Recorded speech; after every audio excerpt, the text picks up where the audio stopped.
오늘 본문은 그 1장부터 길게 시작되었던 이 4장까지의 내용에 어떻게 보면은 이제 결론으로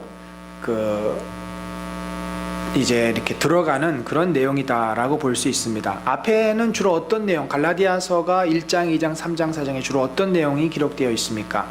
바로 갈라디아 교회에 들어온 거짓 가르침, 다른 복음, 곧 유대주의에 관한 그런 내용을 이제 다루고 있죠. 그로 인해서 갈라디아 교회에 문제가 생겼습니다. 서로 의견이 갈려졌고 서로 갈등이 생겼고 심지어 싸우는 문제까지도 일어납니다.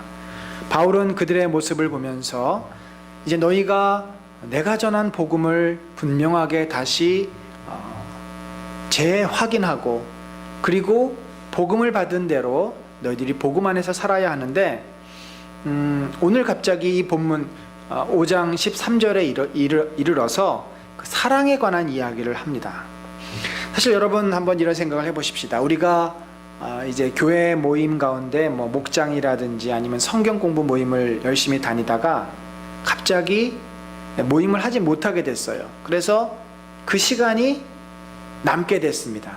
여러분 그렇게 예상치 않은 시간이 주어질 때 주로 어떤 일을 우리들이 합니까? 잘됐다, 몸이 피곤한데 좀 쉬어야지. 우리가 한숨 자기도 하고 뭐 소파에 누워서 음악을 들으면서 그냥 쉬기도 하고 때로는 막 밀린 일이 너무 많지 않습니까? 그래서 그 밀린 일 한참 뭐 정리하지 못했던 옷 정리도 할 수 있겠고 뭐 그런 일들을 하면서 아니면 정말 평소에 보고 싶었던 책이나 뭐 영화를 볼 수도 있겠고 갑자기 우리에게 시간이 주어지면 그 시간을 만끽할 수 있겠죠. 그런데 사실 우리가 그런 시간이 주어졌다고 해서 내가 평소에 한번 찾아뵙고 싶었는데 찾아보지 못한 그 어렵고 힘들게 사는 우리 친척이 한 분 계신데 한번 찾아가 볼까? 또 그 시간이 주어졌을 때 우리 성도들 가운데 굉장히 지금 낙심한 사람한테 한번 전화해서 밥이라도 사줄까? 사실 우리가 그런 생각을 하게 되지는 잘 않습니다. 주로 우리가 나에게 여분의 시간, 여분의 기회, 여분의 돈이 생기면 주로 내가 평소에 하고 싶었지만 할 수 없었던, 하기 어려웠던 것을 주로 하게 되죠. 오늘 본문에 보면은 이 유대주의의 율법에 관한 문제를 마무리하면서 바울은 우리에게 주어진 이 자유, 우리에게 주어진 이 많은 귀한 것들을 가지고 너희가 너희 육신의 즐거움을 위해서 사용하지 말고 정말 주님의 뜻을 이루는 일에 쓸 것을 권면을 합니다. 함께 한번 그 내용을 보겠습니다. 여기 보면은 예수를 믿어도 그 갈라디아 교회 안에는 율법을 지켜야 한다는 신유대주의라고 보통 학자들이 얘기를 합니다. 유대주의는 예수 자체를 거부하는, 율법을 지켜야만 구원을 받는다라고 얘기를 합니다. 그러나 유대인 가운데 예수를 믿은 사람, 또 그 가운데 한 일부는 그래, 우리가 예수를 믿는데 예수님이 분명히 십자가에서 죽으셨고 부활하셨어. 그런데 그분은 우리 유대인들을 위해서 죽으신 분이고 우리 유대인은 조상 때부터 물려받은 율법을 여전히 지켜야 돼 라고 하면서 예수와 율법을 다 붙잡는 신유대주의가 이제 그 교회 안에 그런 주장을 하는 사람들이 있었습니다.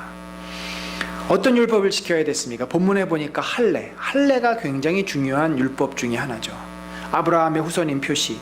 또 4장 10절에 보면 날과 달과 절기와 해를 삼가 지킨다.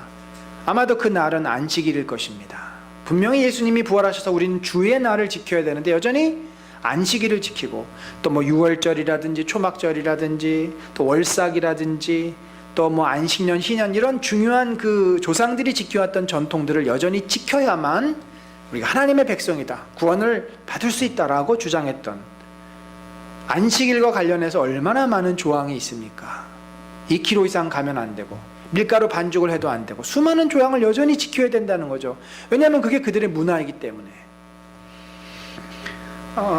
그러면서 이 문제에 대해서 바울은 갈라디아서 4장 1절에서 3절에 보면은 우리가 그 한글 개혁 개역 한글 성경에 보면 몽학선생이다라는 표현이 있습니다. 몽학선생. 이 몽학선생이라고 하는 말은 거의 지금 쓰지 않는 말이에요. 그래서 어려워요. 근데 본문에 보면은 이것을 뭐라고 되어 있냐면 후견인과 청지기 아래 이렇게 이제 번역을 해놨습니다. 당시에 그 로마인들 사이에 또는 로마의 영향을 받은 유대인들 사이에 있었던 이 법률적인 문제를 가지고 구약과 신약, 율법과 예수 그리스도의 관계를 설명합니다. 여기 보면은 또 내가 말하는 유업을 이을 자가, 그러니까 자기 집이 부자예요. 큰 재산이 있었습니다. 그럼 그 재산을 이제 아버지가 자식에게 물려주지 않겠습니까? 모든 것의 주인이나.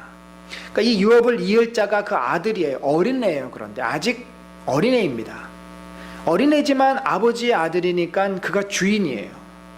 그러나 그 주인이지만 어렸을 동안에는 아직 성인이 되기 15살이 되기 전에는 종과 다름이 없어서.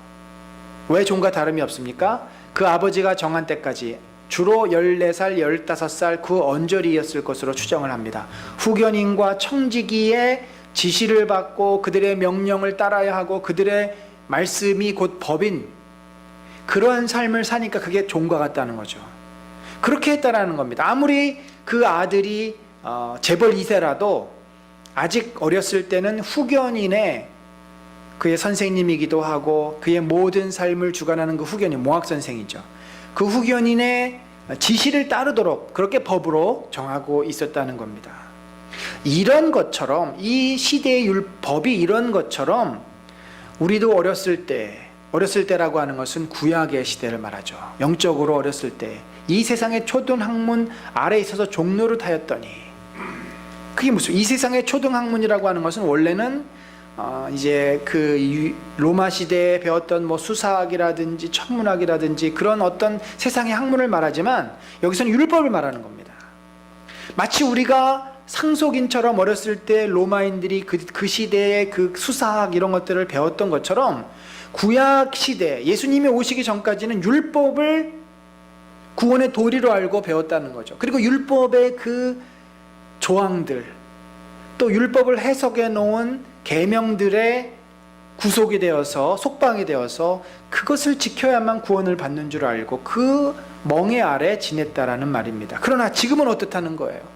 지금은 이 율법을 지으신 율법을 완성하신 예수님이 오셔서 더 이상 그 어렸을 때 후견인의 말을 들을 필요가 없는, 성인이 되면 이제 후견인은 필요 없어집니다. 이 상속자가 자신이 결정을 하고 자신이 뭐든지 할 수 있어요. 더 이상 율법에 우리가 그 멍에를 맬 필요가 없다는 거죠. 왜냐하면 예수 그리스도께서 우리를 구원하셨고 예수 그리스도께서 구원을 완성하셨고 그 예수 그리스도의 말씀이 곧 율법보다 더 상위법, 더 완전한 법이기 때문에 주님의 말씀을 우리가 순종하는 거지 더 이상 율법을 따를 필요가 없다라고 이야기를 합니다. 그러면 그 율법의 그 원래 근본적인 이 목적은 뭡니까? 사실 원래 이 율법으로부터 이제 속박에서 벗어났으니까 마치 어렸을 때는 그 후견인의 지시 아래 있었지만 성장하면 어떻게 돼요? 자유를 누리잖아요. 더 이상 후견인의 지시를 따를 필요가 없습니다. 그러듯이 이제 자유를 얻게 되는데, 그러니까 우리도 율법으로부터 자유로워졌다는 거죠. 더 이상 율법을 지킬 필요가 없어진 거예요. 안식일 안 지켜도 됩니다. 제사의 조항들 안 지켜도 되는 거. 더 이상 제사를 드릴 필요가 없습니다. 할례 안 해도 됩니다. 무할례나 할례나 다 상관이 없다는 거죠.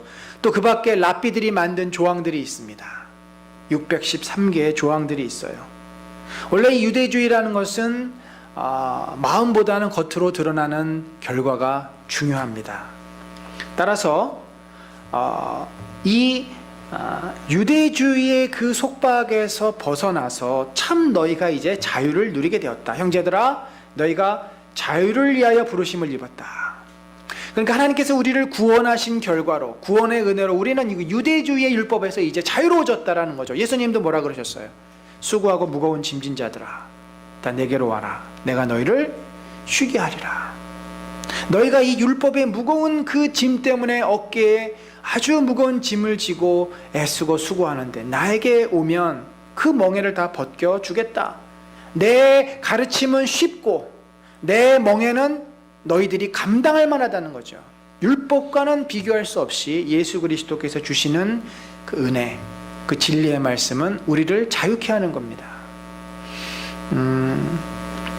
그래서 이제 요한도 우리가 예배를 드릴 때 구약의 이 율법과 달리, 구약의 제사와 달리 예배를 드릴 때 어떤 마음으로 예배를 드리라 그러죠? 신령과 진정으로. 다시 말해서 우리의 내면에 진심을 담아서 우리가 영으로 하나님을 만나는 거지, 더 이상 눈에 보이는 동물의 피 제사가 이제는 필요 없게 되었다라고 말을 합니다. 하나님은 그 인간이 만들어 놓은 어떤 조항들, 계명들에 얽매여서 하나님을 만나는 것이 아니라 인간이 가지고 있는 종교적인 행위를 했던 그 당시의 유대주의를 다 이제 제거하시고 오로지 우리의 진심을 다하여서, 우리의 자발성을 다해서 하나님을 사랑하고 하나님을 경외하고 하나님을 만나는 그런 영적인 자유로운 예배, 영적인 자유로운 삶을 우리에게 이제 허락해 주시기를 원하신 것이죠. 예수 그리스도께서 오셔서 우리에게 이런 자유를 주셨습니다. 우리가 얼마나 자유로워졌습니까? 우리가 얼마나 마음에 이 얽매임에서 풀려나서 하나님을 자유롭게 만나고 하나님을 시공간을 초월해서 내가 산에 있든지 길거리를 가든지 어디 있든지 우리는 하나님을 향해서 예배를 드리고 하나님의 은혜를 또 누릴 수 있지 않습니까? 그전에는 어떻게 했어요? 예루살렘에 가야 했습니다. 성전에 가야 했습니다. 제사를 드려야 했습니다. 그것이 얼마나 인생들에게 무겁고 힘든 이 굴레였습니까? 그런데 바울이 또 말하는 것이 있습니다. 너희가 그런 목적으로 그렇게 하나님이 너희를 자유케 하려고 너희를 구원하셨는데, 그렇다고 해서 이 그러나라고 하는 말은 내가 그런 자유를 얻었다고 해서 그 자유를 가지고 만약에 육체의 기회를 삼는다면 그것은 하나님의 뜻이 아니다라는 말이죠. 자, 여기 육체의 기회라고 되어 있습니다. 육체의 기회는 무슨 말일까요? 이 기회라고 하는 것은 이제 육체가 허락해주는 어떤 때를 이렇게 붙잡는 것인데, 육체는 뭘 허락해 줍니까? 우리 육체라고 하는 것은 사실은 예수님도 계시고 성령도 계신 곳이에요. 그러나 또 그 안에 누가 있어요? 죄의 흔적이 있고 죄의 영향력이 있습니다. 그래서 이 육신이 죄를 붙잡으면 죄의 기회를 붙잡으면 죄를 짓게 되는 거고, 육신이 성령을 의지하면 우리가 성령에 순종하며 믿음으로 사는 기회를 얻게 되는 거죠. 바울은 그래서 이것을 기회라는 표현으로 쓰고 있습니다. 이것은 우리의 자발적인 의지로 결정이 됩니다. 우리의 육신은 일종의 도구와 같은 것이에요. 우리의 이 육신을 하나님 앞에 영광을 돌리는 수단으로 사용할 수도 있고, 내 욕망을 추구하는 도구로도 쓸 수 있는 것이라는 거죠. 그래서 우리가 자유롭다고 해서, 율법을 지키지 않아도 된다고 해서 마음껏 너희가 하고 싶은 거 다 하고 죄를 짓고 그렇게 살아서는 안 된다는 거죠. 당시에, 물론 이 당시에 얼마나 이 영향이 강했는지는 우리가 학문적으로 정확하게 알 수는 없지만, 초대교회 당시에 보편적으로 퍼진 이단 중에 이 영지주의라는 것이 있습니다. 노스틱 이단이라는 것이 있어요. 이 이단은 두 가지 이제 파가 있지만, 그 중에 한 파는 우리가 구원을 얻는 것은 신비적인 깨달음. 그러니까 요즘 그 구원파가 이와 비슷한 점이 있습니다. 신비적인 깨달음을 통해서 우리가 구원을 얻기 때문에 이 육신은 죄덩어리다. 육신은 어차피 우리가 죽으면 썩어서 없어지고 구원받는 것은 우리 영혼만 구원받는다. 그렇기 때문에 육신은 어떻게 살아도 상관이 없다.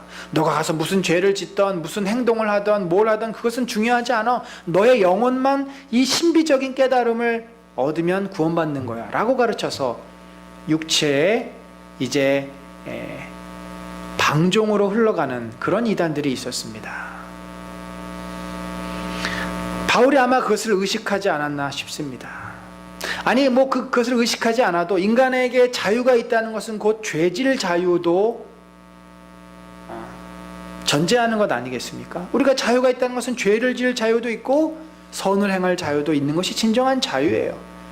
그러니까 어찌 보면 아담과 하와가 타락하기 전의 모습으로 다시 돌아간 겁니다.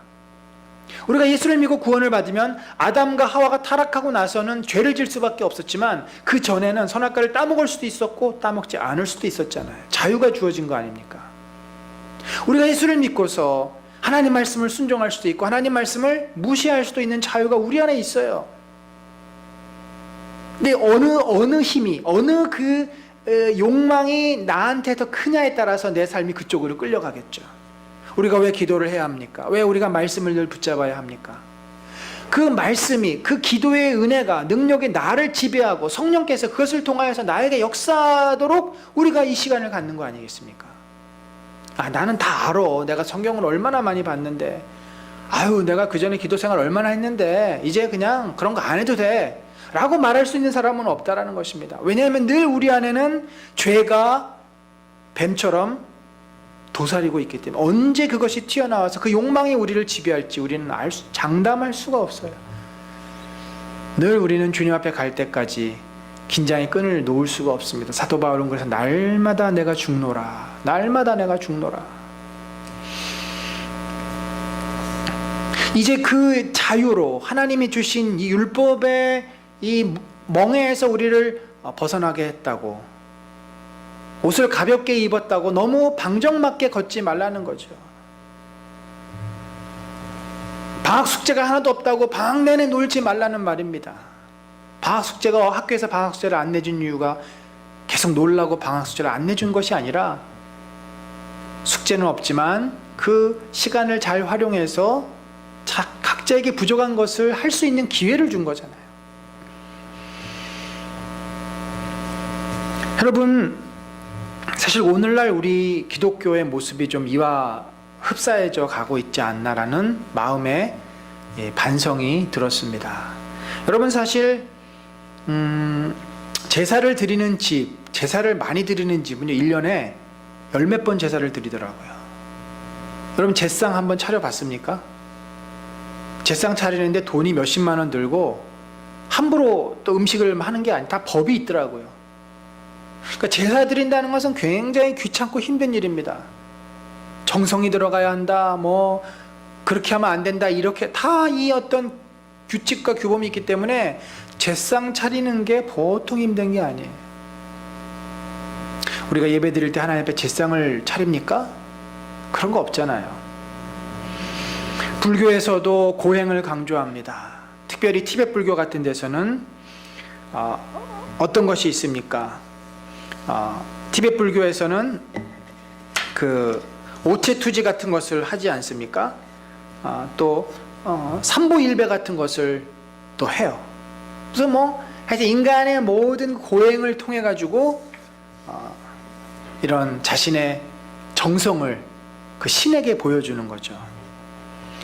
하나님께서 우리에게 그런 그 어떤 정성을 가지고 와야 내가 너희의 예배를 받는다라고 하신 것이 있을까요?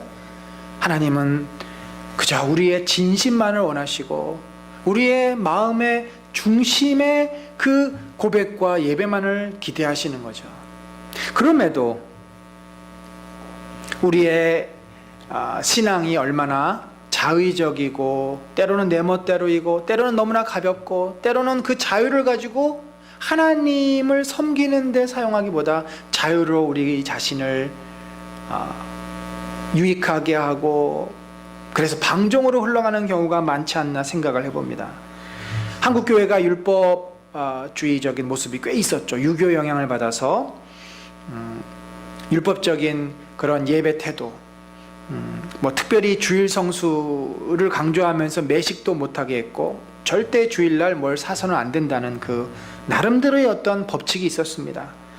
또 그 밖에 수많은 나름대로의 그것이 다 어떻게 보면 유교에서 온 것인데, 그래서 신앙의 척도를 그 전통을 지키는 것으로 보던 시대가 있었습니다. 그러나 지금은 이제 그런 것들이 많이 없어졌어요. 예배의 복장을 가지고 교회에서, 당회에서 거론하는 일이 별로 없습니다. 심지어 예배 시간도 다양해졌습니다. 어떤 교회는 오후 2, 3시에 예배 드리는 경우도 있어요. 그런데 그러한 그 현대인의 삶에 맞게 예배도 편해졌고 간소화됐고 점점 그런 식으로 바뀌어 가는데, 과연 우리에게 이 주어진 수많은 자유, 편함을 우리는 어떻게 사용하고 있는가? 과연 그만큼 더 많은 시간과 여유와 이런 걸 가지고 주님을 섬기고 사랑하고, 오늘 본문 말씀처럼 서로 사랑하는데 종노릇하고 있는가? 아니면 우리 자신을 위해서 그것들을 내 것으로 삼아버리는 그런 마음이 있지 않는가라는 생각을 하게 됩니다. 정말 우리를 구원시킨 궁극적인 목적이 무엇입니까? 바로 내 이웃을 사랑하는 사람으로 우리를 세우기 위해서입니다. 바울은 그렇게 얘기합니다. 온 율법은 내 이웃을 사랑하기를 내 자신같이 하라 하신 한 말씀에서 이루어졌다. 예수님이 뭐라 그러셨어요? 율법은 이것이니 하나님을 내 마음과 뜻과 목숨을 다하여 사랑하는 것과 내 이웃을 내 몸처럼 사랑하라는 것이다. 이것이 율법이고 이것이 선지자다. 그것이 구약 성경의 가장 핵심이고, 그리고 예수님도 그 핵심을 받아서 이것이 우리가 지켜야 될 가장 중요한 계명임을 말하고 있지 않습니까? 결국 주님이 우리를 구원하셔서 유대주의의 그 속박과 굴레에서 벗어나게 하신 궁극적인 이유는 하나님을 사랑하고 예수님을 사랑하고 그 사랑으로 서로 사랑하면서 살도록 하기 위해서입니다. 만약에 우리가 서로를 사랑하지 않으면 어떻게 될까요? 15절에 보면은 서로 물고 먹으며 피차 멸망할까 조심하라. 여러분, 사랑하지 않으면요 반드시 우리는 갈등 속에 빠져들게 되어 있습니다. 사랑하지 않으면 안 사랑하는 게 아니라 사랑하지 않으면 미워하게 됩니다. 사랑하지 않으면 아무 문제가 생기는 게 아니라 갈등이 생깁니다. 우리는 그런 관계 속에 살아갑니다. 서로 제한된 공간, 제한된 시간, 제한된 물질을 가지고 나누고 공유하고 그렇게 살아가야 돼. 그것이 가족이고 그것이 이웃이고 그것이 공동체예요. 근데 너 서로가 서로를 배려하고 사랑하지 않으면 늘 거기에는 우선순위가 생기고 서로 앞뒤가 생기면서 갈등이 일어나게 됩니다. 주님이 궁극적으로 우리에게 원하시는 것은 우리가 하나님을 사랑하고 그 사랑으로 인해서 서로를 사랑하고 하나님이 기뻐하시는 공동체가 세워지는 것, 그것이 아니겠습니까? 그것이 교회에서, 가정에서 이루어지기를 주님은 원하시는 것이죠. 여러분, 우리에게 주어진 자유, 우리에게 주어진 삶의 여유를 가지고 우리는 무엇을 하며 살고 있습니까? 내 은사를 개발하고 내가 꿈꿔왔던 것을 실현하고 내 자신의 유익을 위해서 돈을 벌고 애쓰고 또 쉬고 즐기고, 오늘날 많은 현대인들이 그렇게 살아갑니다. 최소한 교회는 최소한의 시간을 쓰고 나머지 시간을 많이 남겨서 나 자신을 위해서 이 인생을 즐기고 내가 번 돈을 즐기는데, 요즘 현대인들이 그렇게 살아갑니다. 우리 성도들도 그런데 편승하고 있지 않는가 생각을 해봅니다. 정말 우리가 주어진 시간, 주어진 삶을 가지고 뭔가 주님이 기뻐하시는 가치 있는 일, 그게 뭐예요? 제일 중요한 가치가 뭐예요? 성경에서는 사랑입니다. 서로 사랑하는 일. 그래서 우리가 모일 때 서로 위해서 기도하고 격려하고 말씀으로 나누고, 사랑 중에는 여러 모습이 있죠. 배고픈 자에게는 빵을 나눠줘야 되지만 지혜가 부족한 자에게는 지혜를 깨닫게 하여야 하고, 위로하고 낙심한 자에게는 위로를 줘야 되고, 영적으로 무진 자에게는 영적인 깨달음을 줄 수 있도록 그렇게 도전하고 말씀의 꼴을 먹여야 되는 거 아닙니까? 사랑은 진리와 함께 기뻐하고 불의를 싫어하는 것이 사랑이기 때문에 그렇습니다. 사랑하는 성도 여러분, 성경의 큰 원리는 선으로 악을 이기는 것이죠. 가장 큰 선은 사랑입니다. 우리가 사랑을 배우고 사랑을 깨닫고 사랑을 실천하면 우리 안에 있는 죄는 결핍이에요. 부족감이에요. 죄라는 것은 늘 모자르고 부족하고 결핍되어 있고, 그렇기 때문에 죄라는 것은 그것을 얻기 위해서 요동을 칩니다. 탐심을 부리고 정욕을 쓰려고 하고 모든 것을 자기 생각대로 하려고 하는 그것이 죄예요. 하나님은 이미 아담과 하와에게 충분히 주셨습니다. 넘치도록 주셨는데 또 선악과를 잡으려고 하는 그 마음, 그리고 그것을 못 잡았던 그 선악과가 갖고 있는 그 원래 그 복을 놓쳤던 그 부족감이 계속해서 인간 마음속에 남아 있습니다. 내가 하나님처럼 돼야 되는데, 내가 하나님이 아는 그 신비로운 지혜를 내가 얻어야 되는데 얻지 못한 그 부족감이 늘 우리에게 있습니다. 그것이 없어도 우리가 인생을 행복하게 살 수 있는 것은 사랑밖에는 없어요. 사랑이 덮으면 우리의 모든 죄는 이길 수 있게 됩니다. 바울이 교리의 문제 가지고, 율법 가지고 너희가 서로 누가 잘했느냐 누가 옳으냐 싸우면 분명히 서로 망하게 된다. 진리는 하나이다. 예수 그리스도고 예수 그리스도의 사랑이다. 너희가 예수 그리스도의 사랑을 깨닫고 예수 그리스도의 사랑으로 서로 그렇게 배려하고 품고 사랑하면 그곳에서 하나님의 뜻이 이루어질 것이다 라고 말을 하고 있습니다. 사랑하는 성도 여러분, 예수님의 사랑을 누리는 것이 우리 인생의 목표입니다. 그러기 위해서 우리가 예수님의 사랑을 경험해야 합니다. 그러기 위해서 우리가 기도를 통해서 주의 은혜를 구합니다. 주의 사랑이 내 안에 머물기를 구합니다. 서로를 사랑하기를 원하고 서로 안에 주님이 역사하기를 기도합니다. 이 시간에 같이 기도하겠습니다. 우리 기도할 때, 주님, 우리가 정말 율법의 그 멍에에서 자유로워졌습니다. 얼마나 주님의 은혜로 이 시대에 편안하게 예수님을 섬기고 신앙생활하는지 모릅니다. 우리가 감당해야 될 짐이 없습니다. 그래서 혹시 주님, 내가 최소한의 것으로 하나님 앞에 의무를 다하고 나머지는 내 인생을 즐기려 하고 있지 않습니까? 주님이 주신 기회, 주님이 주신 시간, 주님이 주신 삶을 통해서 하나님을 기쁘시게 하고 하나님을 사랑하고 서로 사랑할 수 있는, 그것이 나의 참으로 인생의 소중한 가치가 되는 삶을 살게 하여 주시옵소서. 같이 기도하겠습니다.